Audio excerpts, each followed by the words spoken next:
Eu vou descrever um cenário para você do que aconteceu no Brasil até o momento de que a gente hoje tem pessoas abertamente falando de eugenia.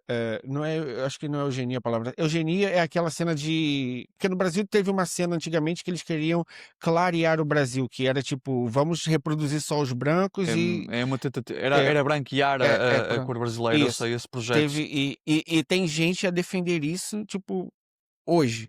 E tipo assim, com público grande.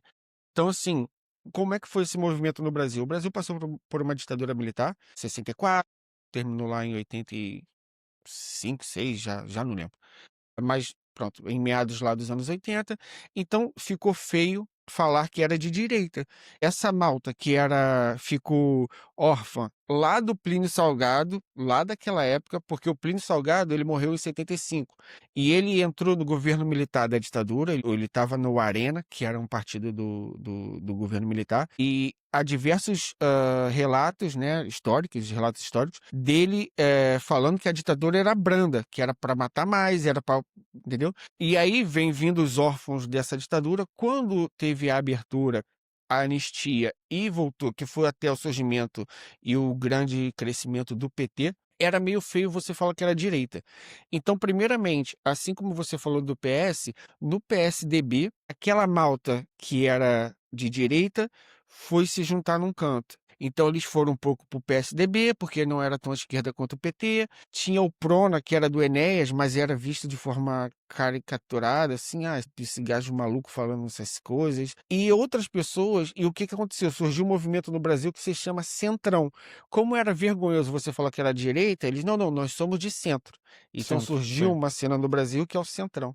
Anos 90, anos 2000, vem vindo, etc. Cada vez mais, por conta dos discursos e da normalização e do tempo a passar, essa malta que se abrigou debaixo de outros guarda-chuvas por conveniência ou por vergonha, passaram a colocar as patinhas de fora, a aumentar o discurso, a puxar o limite do discurso para ver até onde ia e etc. E hoje nós temos, por exemplo, esse resumidamente bastante aí 30 anos. Hoje nós temos 30 não, 40 anos. Nós temos no Brasil, acho que hoje abertamente diz, e tem público e tem seguidores que tem que reproduzir em brancos, que não sei o quê, que o branco é raça superior, questão de arianismo, discurso aberto, sem nenhum tipo de punição. E eu não digo nem a punição, porque a justiça é um pouco lenta, provavelmente ele vai responder. Isso eu não tenho dúvida, porque a gente sabe que vai. Só que isso, para mim, o que me preocupa é, ele falar isso abertamente, sem nenhum problema, e mais que isso tem gente a ouvir e a seguir esse discurso. É aqui que é a ferida, tá a ver?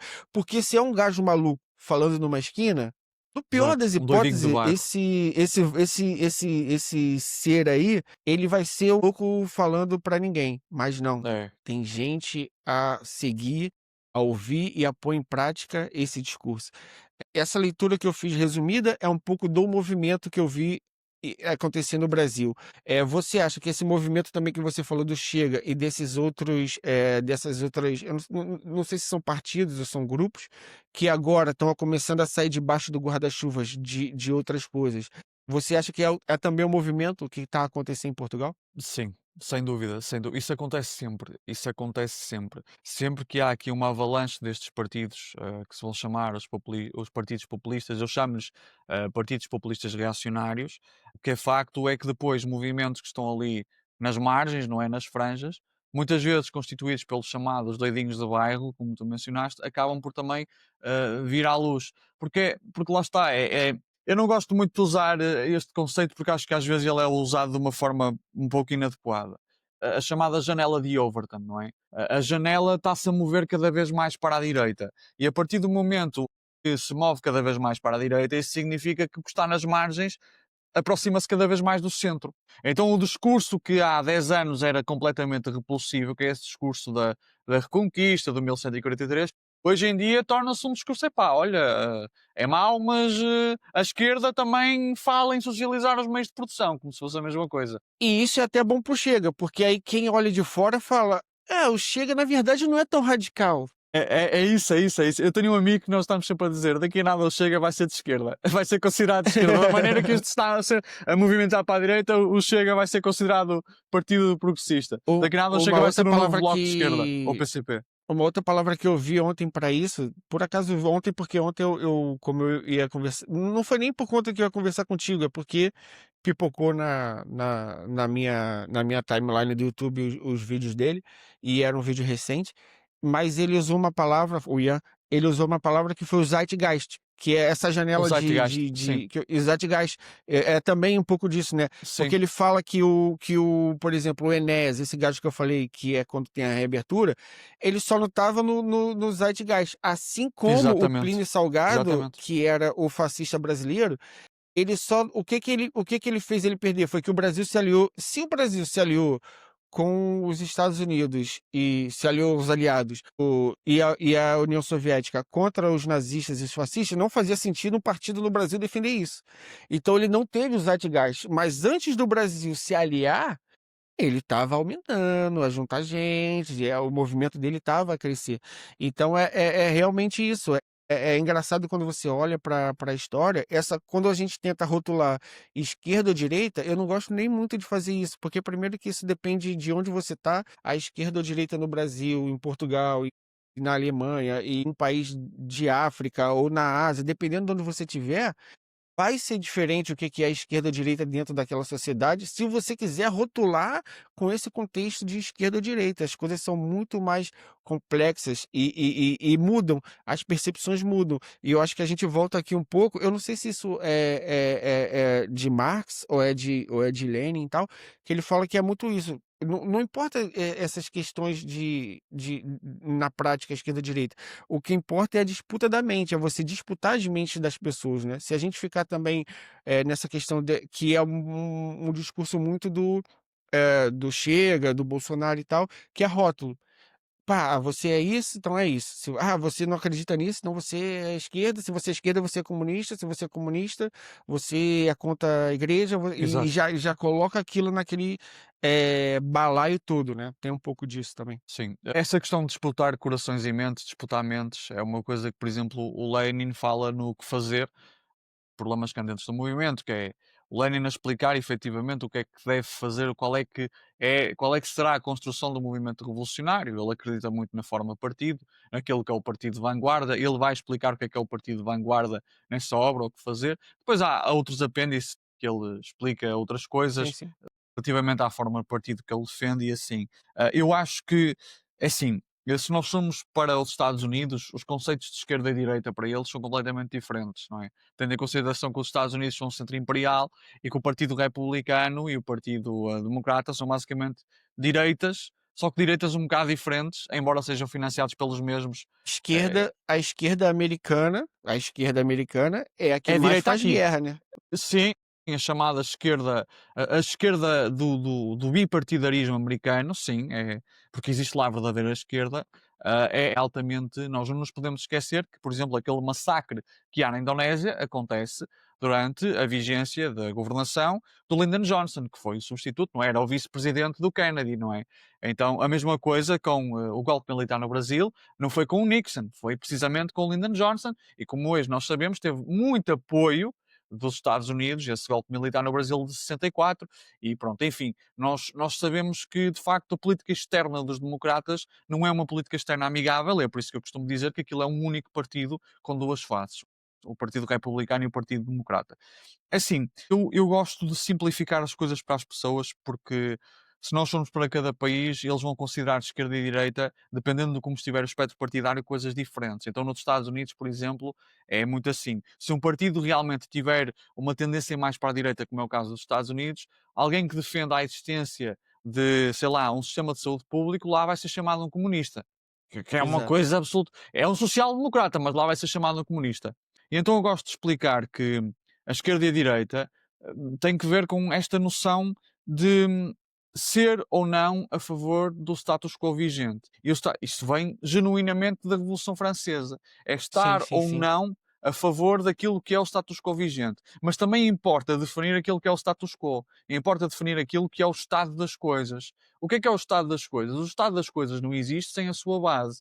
e a sua base é o modo de produção capitalista. Não é? É o facto de nós termos a propriedade privada dos meios de produção, ou seja, é o facto de, por exemplo, as fábricas, as terras agricultáveis, no fundo, tudo o que nos permite produzir os bens que consumimos, estão nas mãos de proprietários privados, não é? De proprietários particulares. É claro que hoje em dia nós temos os fenómenos das sociedades anónimas, etc., mas não temos, lá está, a coletivização dos meios de produção. Não temos cada trabalhador a ser proprietário como modulado de um meio de produção, do mesmo meio de produção. Não temos esta propriedade coletiva dos meios de produção. Então, essa base do capitalismo, que é a propriedade privada dos meios de produção, o trabalho assalariado, não é? Esta exploração do trabalho assalariado e também, lá está, a produção das mercadorias, é a base. E quem pretende efetivamente alterar esse sistema, pela raiz, pela base, pela infraestrutura, é a esquerda. Ao passo que quem pretende preservar este modo de produção tal como ele está, é a direita deste Zeitgeist. O Zeitgeist é, no fundo, o espírito da época. O espírito da época é basicamente o termo que é utilizado para dizer Zeitgeist, para explicar o Zeitgeist em português. Ora, Eu acho que você eu explicou muito concordo bem, mas contigo. deixa eu só pegar isso para não, porque você vai avançar, mas é algo que eu queria que trazer aqui para a luz, porque como eu comentei com o Miguel, eu consumo dos dois lados. O que os conservadores vão dizer, e aí eu já não, e o conservador por norma vai ser a direita, é que eles não são contra as mudanças, eles só são a favor de mudanças lentas. Já a esquerda, ela é revolucionária. Então, eles argumentam isso. Então, o que eles argumentam o que eu tô falando é a palavra deles, ok, Miguel? O que eles Sim, sim, argumentam não, não, eu compreendo o que estás nós a não dizer. somos nós não somos contra as melhorias e que as coisas mudem. Nós só queremos que isso seja visto devagar e etc. Nós não queremos uma Sim. revolução. E aí começa aquela discussão toda que não vai a lugar nenhum. Após a Revolução Francesa, e com o surgimento do movimento conservador, vai haver uma discussão que é: o que é que poderia ter sido feito para preservar o antigo regime? Então, lá está, estamos a falar dos conservadores clássicos, não estamos a falar do fenómeno neoconservador completamente despirocado, perdão uma expressão, quer nos Estados Unidos, quer depois o seu transporte para outros países. Que hoje em dia o fenómeno neoconservador é completamente vir o leibo das ideias, aliás, aceitou o neoliberalismo e assim. Os conservadores clássicos entenderam que era necessário aceitar algumas mudanças e aceitar algumas concessões para efetivamente evitar que novas rupturas como a Revolução Francesa ocorressem. Porque, de facto, esta mentalidade conservadora vai partir de um pressuposto que é: se nós estivéssemos a viver no antigo regime, que tipo de mudanças é que nós podíamos ter aceito para preservar aquilo que era a base? E no fundo é isso.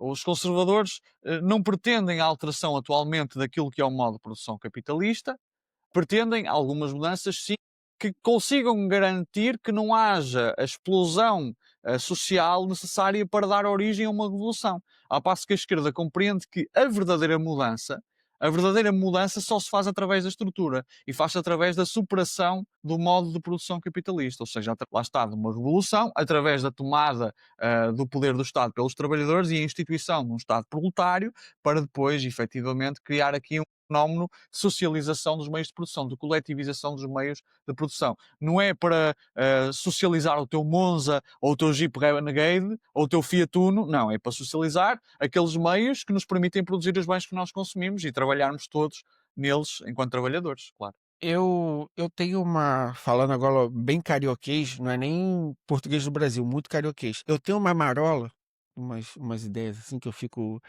que é, eu olho para trás na história da humanidade e vejo que, de certo momento, o poder se concentrou. Então, sei lá, se a gente voltar, vou dar exemplos práticos aqui só para não dar muitas voltas. Se a gente for para o Egito antigo, era o faraó que dominava aquilo tudo, e aí tinha a Babilônia e os outros reinos, e na Grécia e tal. Então, teve todos os reis e o Império Romano e toda aquela coisa. Era tudo muito concentrado, o poder era muito concentrado, as pessoas eram vassalas. Então, eu parto do princípio que as pessoas não tinham liberdade, é esse que é o conceito.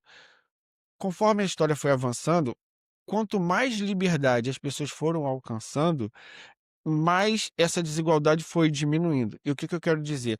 Quando cai o Império Romano e vem o feudalismo, e a Idade Média, aquele poder fragmentado fez com que, minimamente, uma ascensão das pessoas que eram escravas e tudo mais, elas começaram a ter uma forma de vassalagem pouco menos, como é que eu vou dizer? Pouco era uma forma de vassalagem ainda, mas era um pouco menos forte, menos ríspida, começaram a conquistar certos direitos, aí tem a questão da igreja trazendo, pronto, as questões que trouxeram, e as inquisições, e isso foi avançando.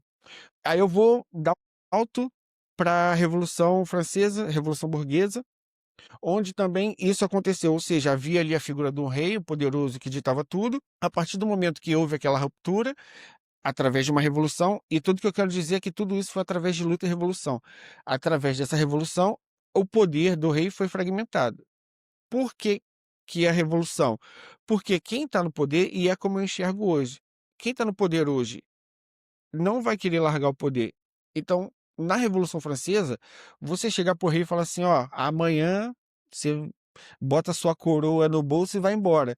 Ele não vai. Assim como vão Ele não ter vai dizer, está pessoas aqui a que se. chave, olha, a casa de banho é no segundo É andar, isso. não vai ser assim. A não ser. E assim, quando essas monarquias foram formadas, como eles eram detentor do poder, toda a estrutura era montada para mantê-los no poder. A força estava do Exatamente, lado deles, vou simplificar, a institucionalização foi feita para mantê-los no poder. Quando claro. isso foi rompido, chegou uma nova classe que falou: "Não, agora quem manda aqui é nós, tá tomado, pá, vamos aqui, tchau rei, quem manda é nós". Quando essa classe burguesa chega ao poder e passa aquele começo ali da revolução, depois vem Napoleão, depois sai Napoleão e se estabiliza uma classe burguesa, aqui agora eu tô falando de Europa, né, aqui na Europa, e eles começam a os reis que cá estavam, é como você falou: "Não, pode mandar aí, eu fico, tá aí o rei da Inglaterra até hoje". "Não, não, vocês mandam aí, mas deixa eu aqui quieto,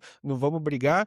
Então essa malta que chegou ao poder, essas a novas constituições, etc, etc, foi moldada para mantê-los no poder. Porque simplesmente, Claro, eu chego no poder, vamos dizer, nós somos classe trabalhadora. Se a gente chegar no poder, a gente vai mudar as coisas pra gente. É a tal da que às vezes é má interpretada como a ditadura do proletariado e tudo mais. Então eu vejo que esses exatamente. movimentos de quebra de poder e de avanço, eles só são conquistados através de revoluções cada vez que há um avanço nesse sentido, a humanidade tende a melhorar. Essa é uma leitura que eu faço do que eu enxergo olhando a história. Isso faz um pouco de sentido com a visão marxista da coisa ou não é tão por aí? É assim, esta ideia do melhorar às vezes não é tão linear, como tu sabes. É claro que eu dir-te-ia que há certos aspectos do escravismo que na passagem para o feudalismo há aqui uma melhoria. Da mesma maneira que a passagem do feudalismo para o capitalismo também tem pontos de melhoria, não é? Só que não é uma coisa assim tão linear. Mas eu concordo contigo no ponto que toda a institucionalidade de uma época é criada para proteger a classe dominante. Isso, sem dúvida. E eu até te leria uma passagem aqui pequenita do Ideologia Alemã para dar algum contexto ao que tu estavas a dizer, se puder. Se na concepção do curso da História desligamos as ideias da classe dominante, se lhes atribuirmos uma existência autónoma, se nos ficarmos porque numa época dominaram estas e aquelas ideias, sem nos preocuparmos com as condições da produção e com os produtores destas ideias, se portanto deixarmos de fora os indivíduos e as condições do mundo que estão na base das ideias, então poderemos dizer, por exemplo, que durante o tempo em que dominou a aristocracia, dominaram os conceitos honra, lealdade, etc., durante o domínio da burguesia, dominaram os conceitos liberdade, igualdade, etc. Média é isto que a própria classe dominante imagina. Esta concepção da história, que a todos os historiadores é comum, especial a partir do século XVIII, há de necessariamente dar com o fenómeno de que dominam ideias cada vez mais abstratas, isto é, ideias que assumem cada vez mais a forma de universalidade. É que cada nova classe que se coloca no lugar de outra que dominou antes dela é obrigada, apenas para realizar o seu propósito, a apresentar o seu interesse como o interesse comunitário de todos os membros da sociedade, ou seja, a dar às suas ideias a forma de universalidade, a apresentá-las como as únicas racionais e universalmente válidas. E eu acho que esse é um elemento para mim importante. Ou seja, o que é que o Marx, para a malta que está a ver neste momento, queria dizer?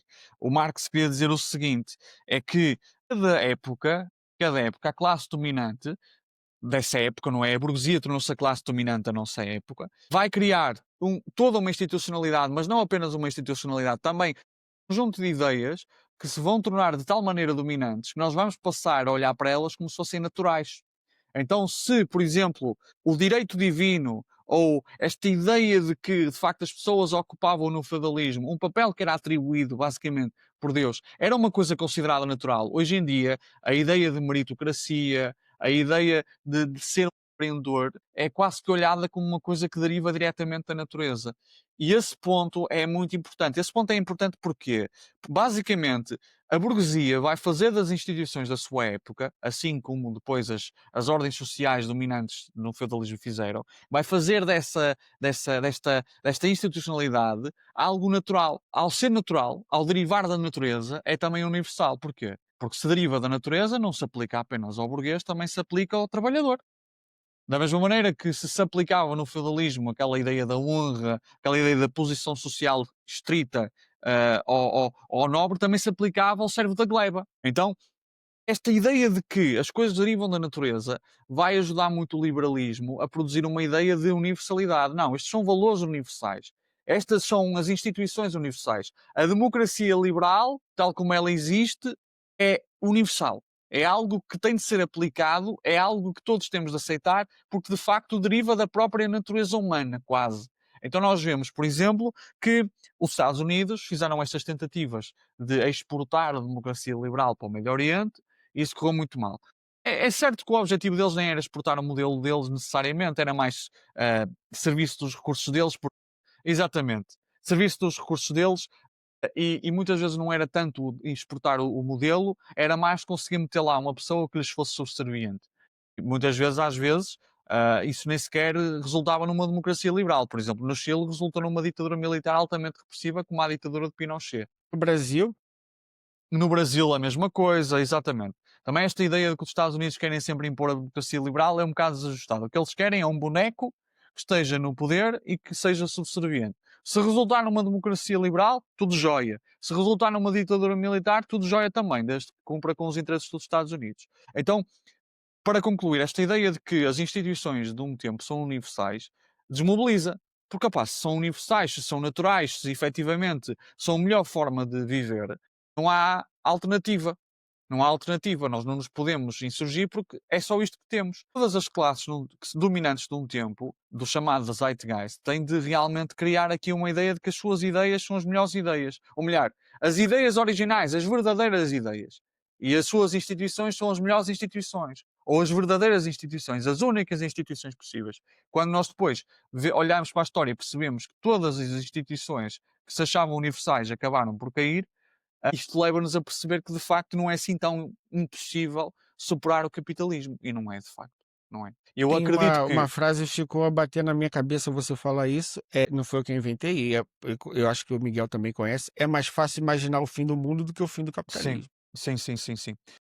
É mais fácil imaginar o fim do mundo do que o fim do capitalismo. Vai ser uma frase utilizada pelo Mark Fisher. Dito isto, o Mark Fisher vai adaptar essa frase de um texto que o Zizek tinha escrito com outro autor que agora me está a falhar o nome. E o Mark Fisher tem um livro muito bom, que é o Realismo Capitalista, que no fundo é esta noção de que realmente não há alternativa. Eu acho que o realismo capitalista hoje acontece muito por causa da queda da União Soviética, a ideia do fim da história, o capitalismo venceu e agora é o que temos. A ideia também que começou a ser desenvolvida por pessoas como o Ronald Reagan e a Margaret Thatcher, de que de facto não há alternativa, não é? There is no alternative. Isto tudo vai criar aqui um caldo cultural de muito cinismo também. E eu noto isso mesmo na esquerda e particularmente na esquerda europeia, que é a esquerda só sabe ser oposição. A esquerda é anti alguma coisa, a esquerda é anticapitalista. Será que a esquerda é pró alguma coisa? Será que a esquerda é pró algum sistema que seja uma superação do capitalismo? Muitas vezes essa esquerda não é. Quer dizer, nós somos anticapitalismo, mas também olhamos para o capitalismo, mesmo que inconscientemente, como uma coisa inevitável, porque nós não temos uma proposta de futuro. E isso também explica muito bem a crise das esquerdas atualmente e a crise das esquerdas em Portugal. É que Uma hoje em crise dia identitária, né, é a uma esquerda crise de perdeu a identidade. identidade. A esquerda perdeu a identidade com o fim da União Soviética, uma grande parte da esquerda perdeu, porque de facto a União Soviética acabava por ser, até cair, o último reduto de uma possível forma de produzir as coisas e de sociabilidade diferente daquilo que era o capitalismo e depois aquilo que se institucionalizou como o capitalismo neoliberal, não é? Que é este capitalismo completamente baseado no poder da finança e com uma ideologia que acredita cada vez menos na intervenção do Estado e nas sociais-democracias e no Estado Social e que está a acabar completamente, quer em Portugal, quer no Brasil, com aquilo que é o Estado Social. Então eu acho que de facto nós vivemos um realismo capitalista e a própria esquerda é afetada por isso, porque a esquerda tem rebaixado cada vez mais o seu próprio projeto. Por exemplo, quando nós olhamos para os programas eleitorais, por exemplo, de um bloco de esquerda em Portugal, ou mesmo de um PSOL no Brasil, esses programas, se fossem olhados por um social-democrata do século XX, seriam considerados programas completamente moderados, nada de especial. Hoje em dia são vistos como programas radicais. E de radicais não tem nada. Aliás, o próprio Bloco de Esquerda vai ter um cartaz numa das últimas eleições, acho que na de 2024, a dizer radical é isto? Isto não é radical. Eles próprios admitem, não é radical. E de facto não é radical. Quer dizer, já não estamos a falar de uma esquerda que fala abertamente de revolução. Estamos a falar de uma esquerda que até no plano daquilo que é a social-democracia básica está rebaixada. E é claro, depois temos degenerações mais problemáticas, como é o caso do PS, como é o caso do Partido dos Trabalhadores, não é? Por exemplo, eu acho que Sim. em nenhuma circunstância o arcabouço fiscal que hoje em dia existe no Brasil é uma coisa de esquerda, não é, de todo. E, portanto, quando o Jones Manuel chama ao governo do PT neoliberal, eu concordo com ele nesse aspecto, porque de facto a política económica que tem sido praticada é uma política neoliberal. E em Portugal acontece a mesma coisa que o PS. E sim, nós não acreditamos na O Brasil, alternativa. a gente tem uma brincadeira sobre o PT, né? Porque o Lula ele surge dos sindicatos, né? E surge com um Sim, discurso sim, muito revolucionário. E ele com ele trazendo as massas e tal, só que ele sempre batia ali naqueles 35%, por cento, porque no Brasil, eu não sei como é em Portugal, mas no Brasil tem uma cena que geralmente vai ter 30% para um lado e 30% para o outro. O que é disputado ali é os outros 20%, que vão ser disputados para que se ganhe a maioria para ser eleito. Então o Lula bateu uma, duas, eu acho que ele bateu em 3 eleições nisso, de chegar no segundo turno e não avançar, chegar no segundo turno e não avançar.